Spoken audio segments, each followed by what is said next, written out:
여순사건 특별법이 시행 1주년을 맞았습니다. 내일이면 피해 신고 접수도 마감되는데요. 지난 1년여 동안 여순사건 피해자 신고만 6천여 건이 접수되는 등 성과도 컸지만 앞으로 풀어야 할 과제도 적지 않습니다. 김주희 기자가 보도합니다.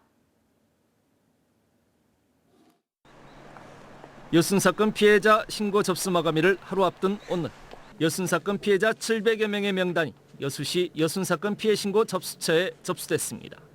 여사연이 여순사건 특별법의 제3자 신청 규정에 따라 마지막 피해자 명단을 접수한 겁니다.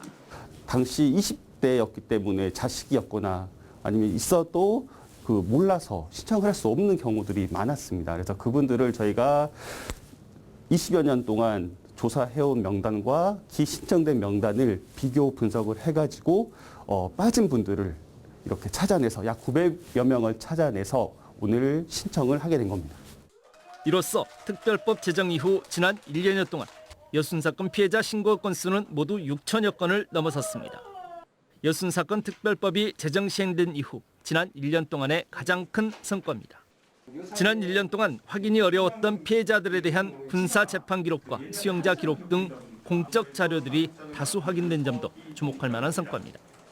여순사건 특별법은 시행 이후 지난 1년여 동안 여순 희생자 가족들의 가슴속 깊은 상처를 치유하고 극복하는 데 큰 역할을 했다는 점도 성과로 꼽힙니다.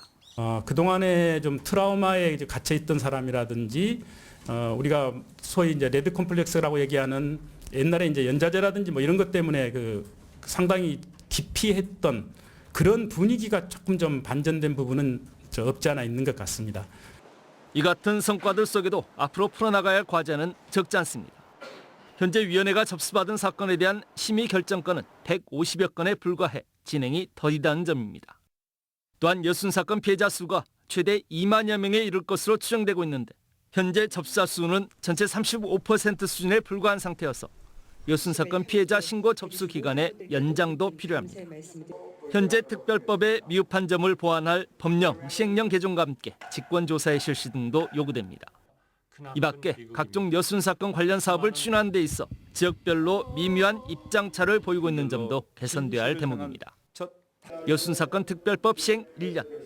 여순사건 특별법이 더욱 큰 의미와 성과로 이어질 수 있으려면 정부와 함께 전남 동부권 지역사회가 더 많이 고민하고 활발한 소통과 제안의 접근 방식이 필요해 보입니다. MBC 뉴스 김주희입니다.